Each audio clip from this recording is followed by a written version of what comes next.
우리가 언어를 통해서 진리를 알아갈 수 있는 보다 무엇이 좀 더 보편적이고 우리의 생각이 어떤가를 알 수 있는 부분이 있는데, 그 중에 한 가지가 전쟁과 평화라는 단어가 있습니다. 전쟁과 평화. 사실 전쟁이란 단어 별로 우리한테 안 좋은 단어죠. 우리한테 평화라는 단어가 훨씬 듣기 좋은 단어입니다. 근데 우리는 평소에 전쟁과 평화라는 표현을 사용하지 평화와 전쟁이라는 표현을 사용하지 않습니다.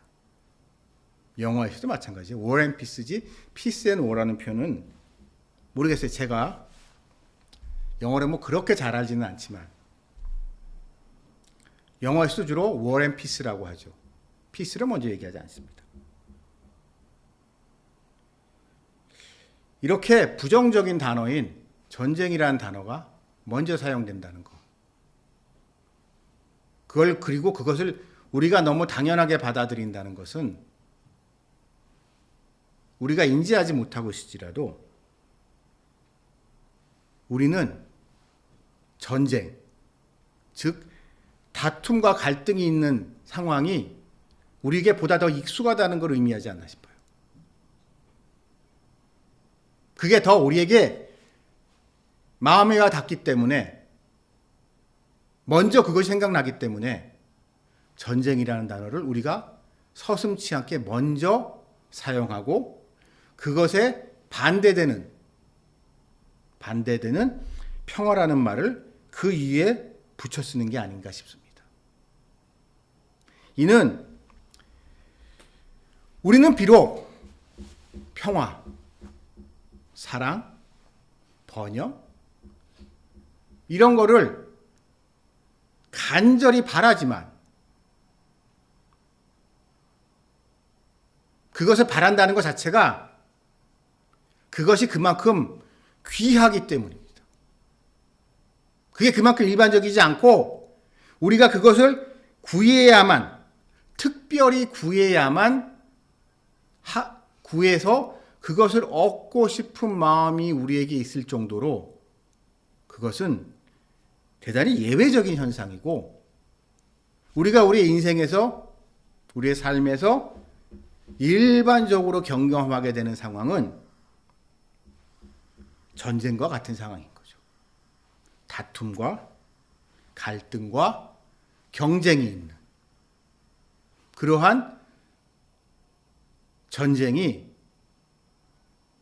안타깝게도 우리에게는 더 보편적인 상황으로, 보다 더 일반적인 상황으로 다가오는 것 같습니다.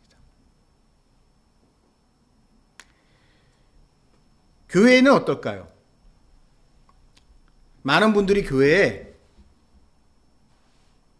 평화와 안식을 위해서 찾아오십니다. 그러나 안타깝게도 많은 분들은 교회에서 그런 모습을 발견하지 못하고, 교회도 세상하고 똑같네, 교회 밖 세상 사람들하고 뭐가 달라, 교회 다니는 사람들이, 라는 이야기를 하면서 남기고 실망하고 교회를 떠나시는 분들이 많이 있습니다. 그것은 그렇기 때문에 우리가 바라는 평화, 우리가 원하는 풍요와 사랑은 거저 주어지는 것이 아니고 우리에게 어떠한 숙제와 같은 것이라는 점을 보여주는 거라는 생각이 듭니다. 그리고 이것은 오늘날 우리가 몸담고 있는 교회뿐만 아니라 오늘 이 말씀이 쓰여졌던 그 하나님의 직계 제자들이었던 사도들이 활동했던 초대교회 당시도 크게 다르지 않았던 것 같습니다.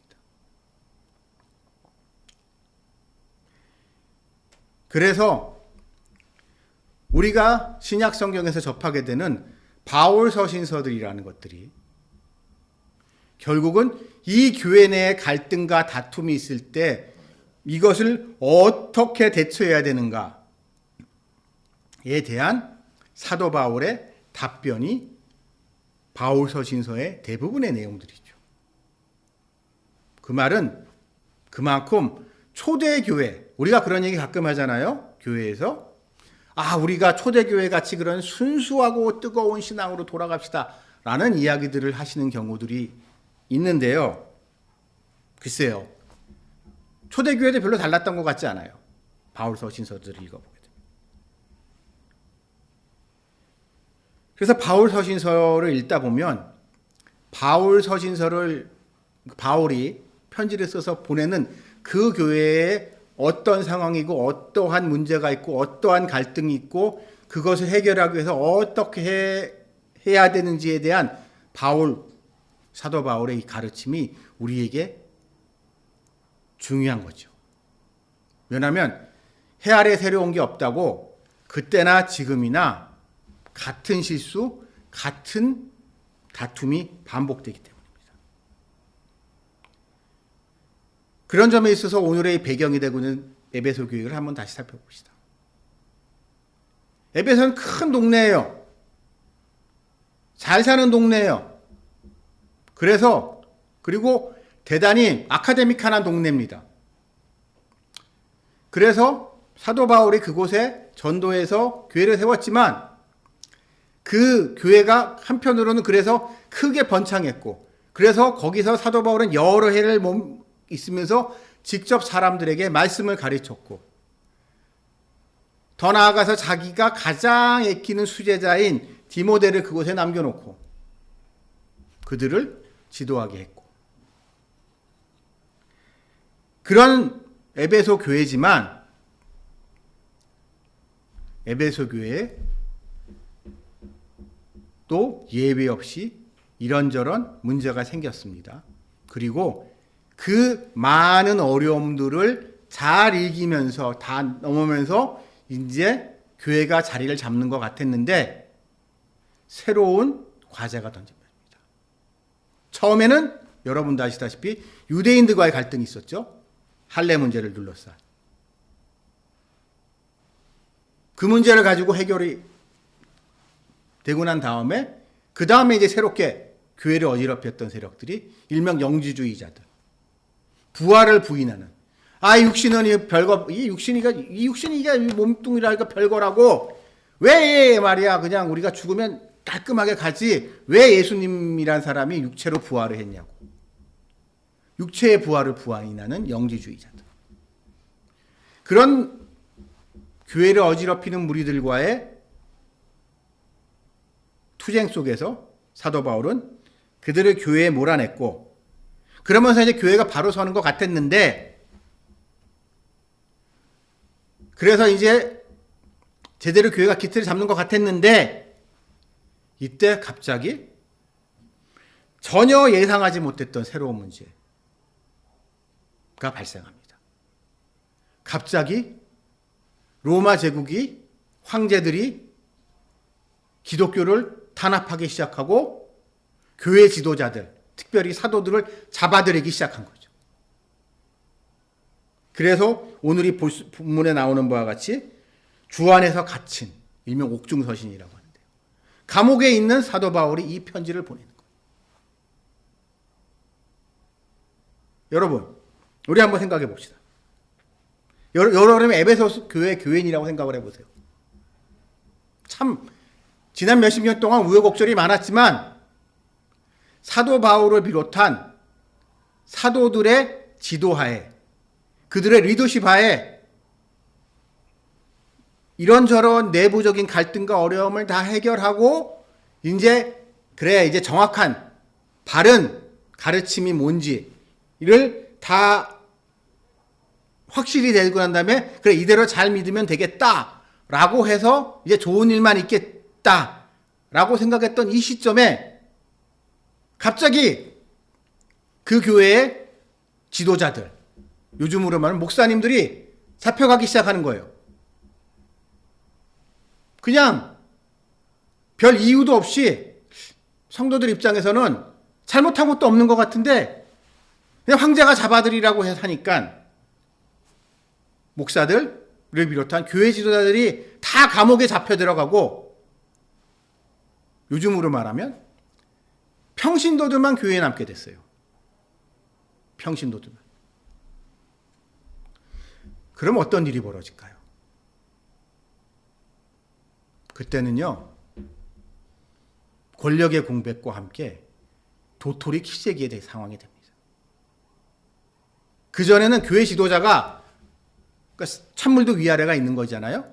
교회 내에서 그 교회를 누가 지도할지, 누가 쉽게 말해서 예배를 인도할지, 설교를 할지, 뭐 이런 거 아니면 성찬을 집행할지 이런 거가 그런 권한을 가지고 있는 특별한 사람들이 있었기 때문에 그냥 그 사람들이 하자는 대로 했으면 됐는데 이제는 남은 성도들끼리 자기네들끼리 그런 거를 해야 되는 거예요.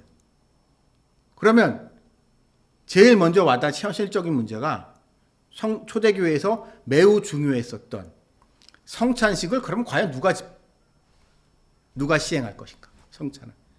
말씀은 누가 전할 것인가? 이런 거 가지고 혼란에 빠질 수밖에 없는 거죠. 왜? 아무런 기준이 없기 때문이에요.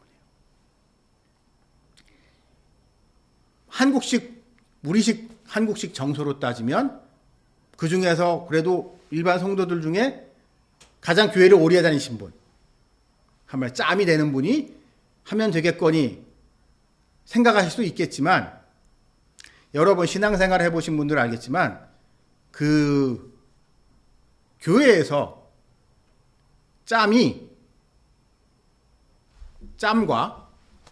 교회 짬과 그 사람의 믿음이 꼭 비례하지는 않습니다. 또 이 시대는 계급사회였단 말이에요. 그래서 누가 짬이 높지만 그 사람이 사회적 계급이 낮을 경우 그 사람보다 나중에 들어온 사람이 훨씬 더 이제 귀족이다 그럴 경우에 이게 불편하죠. 그런 상황 속에서. 우리나라 초대교회도 그런 일이 있었어요. 예를 들어서 머슴 출신 목사가 있다고 칩시다. 머슴 출신 목사가 목회를 하게 되면 양바 출신 성도들이 불편하죠.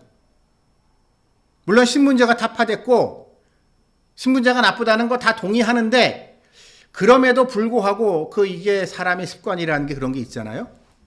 그래서 불과 한 10여 년 전만 해도 저 어느 네 집에서 머슴살이 했던 그 사람이 어찌 하다 보니까 이제 목사가 되고 그 목사 밑에서 목사님 하는 게 양바 출신들한테는 이제 불편했겠죠. 이런 갈등이 에베소 교회에서도 있었던 것 같습니다. 그래서 그러한 이들에게 사도 바울은 이 말씀을 전하고 있는 겁니다. 성령 안에서 하나 되라. 왜 우리가 싸울까요? 왜 교회 안에서? 여러분 교회 밖도 마찬가지지만 교회 안에서도요. 저도 이제 교회 분쟁을 겪다 보니까 몇 번 교회 분쟁을 겪다 보니까 참 사람이요. 오늘 말씀과 같이 겸손하고 온유하고 오래 참기 정말 힘듭니다. 겸손해지는 거, 온유해지는 거. 특히 영적인 문제에 있어서. 내가 겸손해지고 싶은데 겸손하려고 애쓰는데 나보다 영적으로 훨씬 못하고 거 같고 신앙생활도 얼마 안 한 애가 안 한 다른 옆집 그 옆에 있는 동료가 교우가 사람들한테 더 인정받잖아요. 마음이 불편합니다.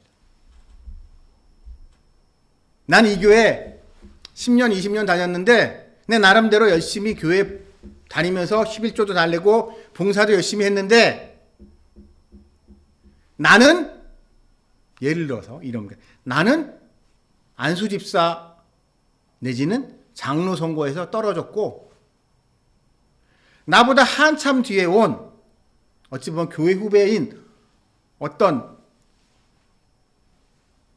내 후배가 교회 후배가 나보다 먼저 집사 되고 나보다 먼저 장로가 되고 그 시험 들어요.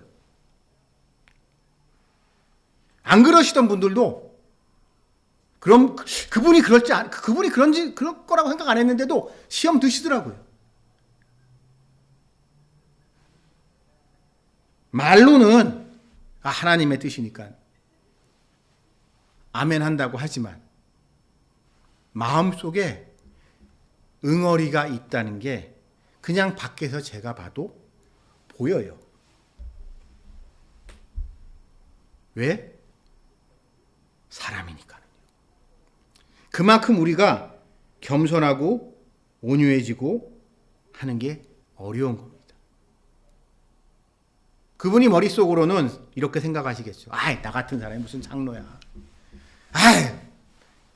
장로하라 그러면은요, 교회에서 여러분, 집사님 이번에 장로 선거 나가셔야죠 하게 되면은 집사님들 100이면 100 그래요. 제가 무슨 집사입니까? 장로입니까? 전 그 장로할 만한 그릇이 못 된다고 다들 사양하시지만 처음에 막상 이제 장로 선거가 시작되면 장군선 선거가 결과가 나오면 사람이 달라지더라고. 그렇게 우린 그런 인간입니다. 인간은 원래 그런 존재예요. 그래서 오늘 이 말씀에서 사도 바울은 이 교회의 평안을 위해서 겸손과 온유를 강조하고 있습니다. 그러면서 그것을 가능하게 하는 것이 성령이라는 점을 강조하고 있습니다. 인간적으로 그렇게 힘들어요. 인간이라면. 여러분, 우리요, 내 자신의 가능성을 에 대해서 솔직해집시다. 우리의 가능성은요, 정말 아무것도 아니에요. 우리의 가능성은 아무것도 아닌데 하나님께서 성령께서 주관하셔서 그런 마음을 갖게 하셔서 우리를 겸손해야 한다는 마음을 갖게 하시고 또한 겸손하게 하세요. 세상 사람들은요, 교회 밖 세상 사람들, 그 사람들도 겸손이라는 거 다 강조합니다. 사람이 겸손해야 된다고. 아무리 출세하고 성공해도 겸손해야 된다고. 라고 말을 하지만 안타깝게도 겉으로 보이는 그 겸손함 안에 내면에 숨어 있는 그 교만함. 나 이렇게 겸손하잖아. 나만큼 이런 자리에 올라왔을 때 나만큼 겸손할 수 있겠어? 나니까 이만큼 겸손한 거지. 라고 하는 그러한 오만함과 교만함이 겸손함과 함께 이렇게 뒤죽박죽 섞여 있는 경우가 많지만 우리 믿는 사람들은 그들과 달라요. 왜? 성령께서 겸손하게 하시기 때문이죠. 성령의 오늘 말씀대로 성령의 매인받은 우리가 얼마나 보잘것없는 존재인지. 이 보잘것없는 존재지만 그리스도의 부활에 참여하게 된다는 소망을 품게 됐다는 이 놀라운 깨달음으로 말미암아 겸손해질 수밖에 없는 거죠. 좀 심하게 말하면 너나 나나 다 이러다가 하나님한테, 성령님한테 붙들려서 오실 예수님을 기다리면서 살아가는 그러한 죄 많은 존재라는 사실을 깨닫고 마음에 항상 있다면 우리는 교만해지기 어렵죠. 그렇게 겸손하게 살아가는 우리들의 마음이 교회를 바로 세우는 겁니다. 우리가 교만해질만 하면은 성령께서 탁 치세요. 참 감사하게. 참 감사하게.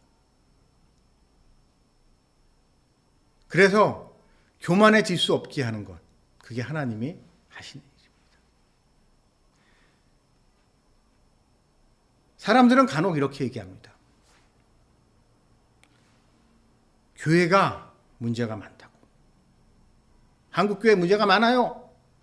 교회가 썩었어요. 교회에 사랑이 없어요. 라는 이야기들을 많이 하지만 여러분, 이 말씀 속에서 사도 바울이 우리에게 가르치는 바 중요한 교훈이 있습니다.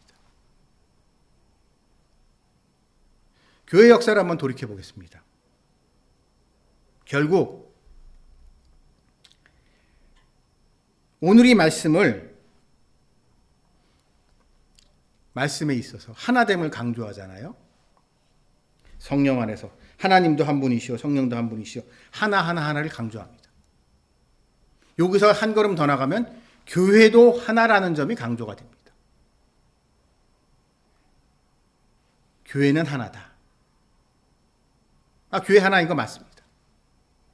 전 세계에 있는 모든 교회는 하나님의 그리스도의 몸이기 때문에 하나가 맞는데, 이 하나라는 것을 강조하게 되면 결국 로마 가톨릭이 됩니다.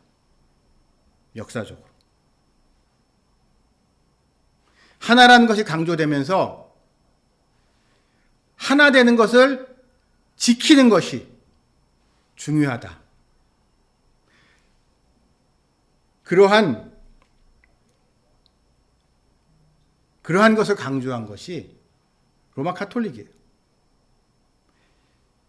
얼마 전에 종교개혁 주간이었죠. 우리 교회에서는 종교개혁 주간 그냥 넘어갔지만, 종교개혁에 대해서 우리는 아무래도 개신교 진영이니까, 프로테스탄트들이니까 긍정적으로만 바라봅니다. 그러면서 종교개혁을 반대했던 사람들을 다 뭐라고 해야 되나요? 자신의 기득권에 함몰돼서 개혁을 방해하는 나쁜 사람들로 우리가 좀 보는 경향이 있어요. 개신교 진영에서는. 근데 저는 제가 좀 여러분도 아시다시피 조금 삐딱한 데가 있잖아요. 그래서 종교개혁을 끝까지 반대했었던 사람들의 주장도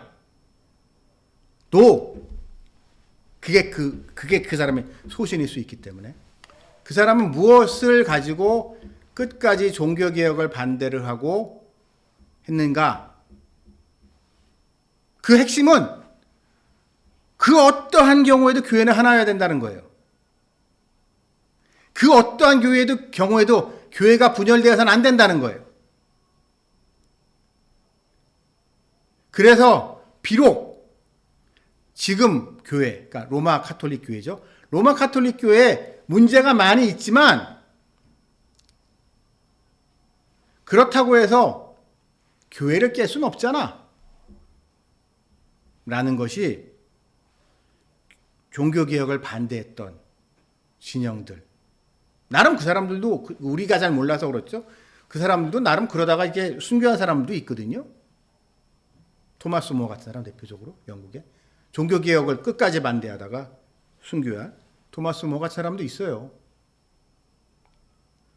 당대 최고의 지식인이었지만, 그리고 종교개혁자들에게 엄청나게 큰 영감을 주었지만, 종교개혁을 결국 반대해서 양쪽 진영에서 다 버림받고 낙동강 오리마리에 됐던 에라스무스 같은 사람들.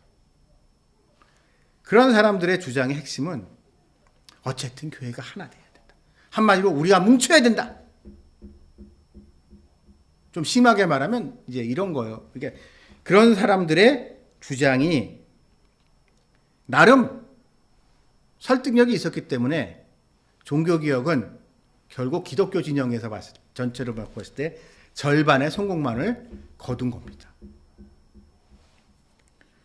그래서 교회가 하나라는 것, 하나님도 한 분이라는 것, 세례도 하나라는 것, 믿음도 하나라는 것, 오늘의 이 하나됨이라는 것에 대해서 우리는 소홀히 여겨서는 안 됩니다. 그러나 이 시점에 우리가 알아야 될 것은 진정한 하나됨이 무엇인가에 대한 고민을 해야 되는 거예요.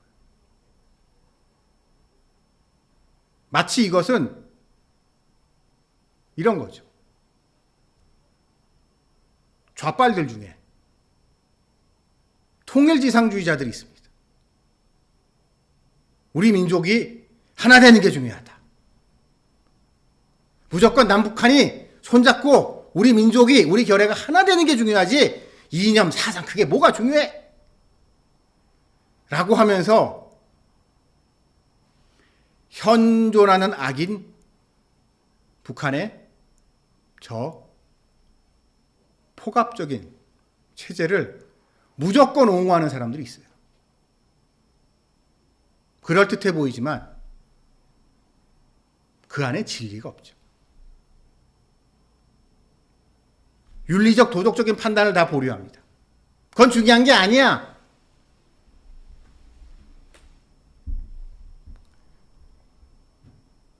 교회 문제에 있어서도 우리가 같이 그런 그와 유사한 생각을 하기 쉽습니다. 우리가 무조건 교회는 한 목소리를 해야 돼. 하나가 돼야 돼.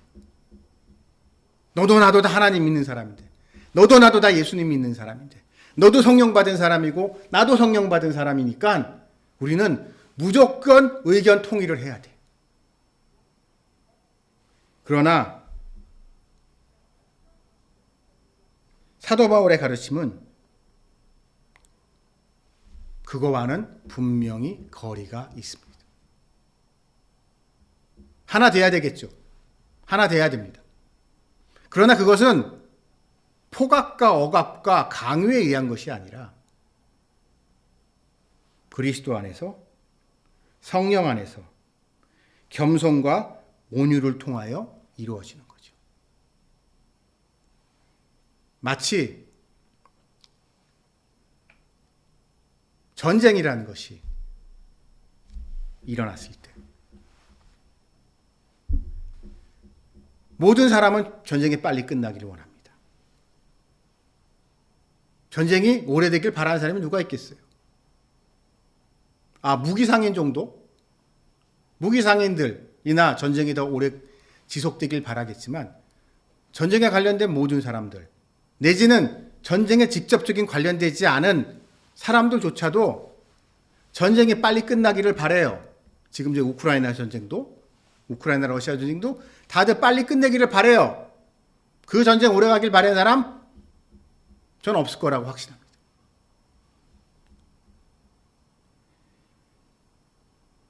그러나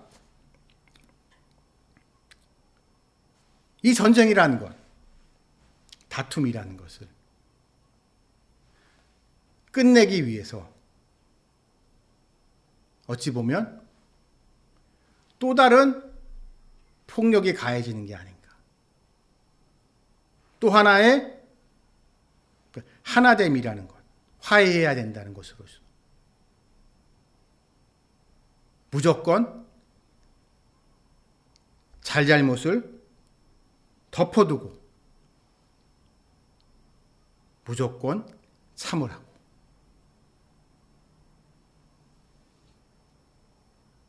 어느 매맞는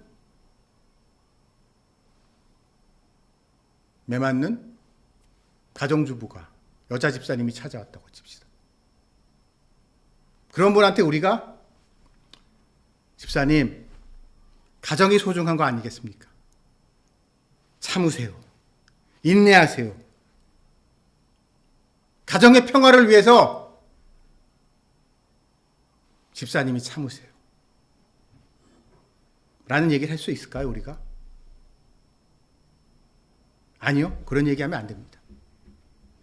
왜냐하면 그건 진정한 평화가 아니라 잠시 쉬어갈 뿐이죠.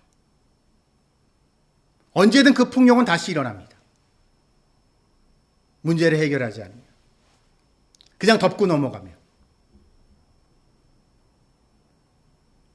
그 갈등이 해결하기 위해선, 그 전쟁 같은 상황이 해결되고 그 가정의 진정한 평화가 찾아오기 위해서는 그들 안에 오늘 말씀에서 사도 바울이 강조하고 있는 바와 같이 온유와 겸손, 그리고 오래 참음이 그들 안에 있을 때만 가능한 겁니다. 따라서 여러분, 우리가 이 사도 바울의 가르침에 따라서 살아가는 우리 그리스도인들은 세상 사람들과는 좀 다른 관점으로 전쟁과 평화를 바라봐야 되지 않을까라는 생각을 가끔 해봅니다.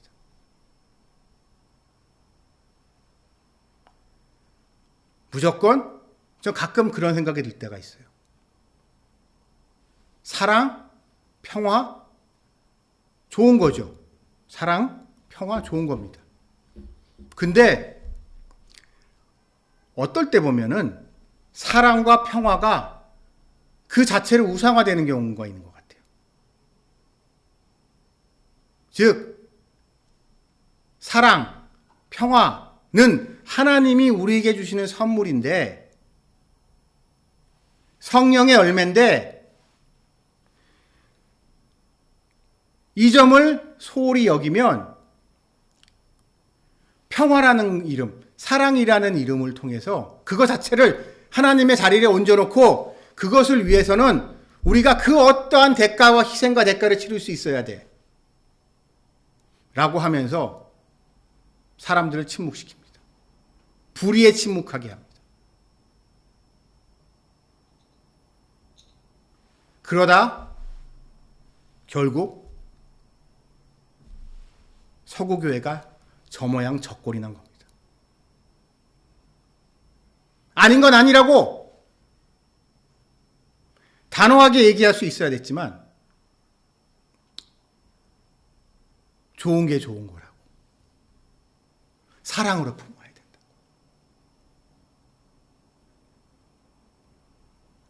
그러나 그렇기 때문에 우리는 그들의 역사적 실패를 보면서 교훈 삼아야 되지 않을까 싶어요. 한국교회와 여러분과 저는. 진정한 사랑과 평화는 전쟁이 없고 다툼이 없는 것이 아니라 성령에 매였을 때,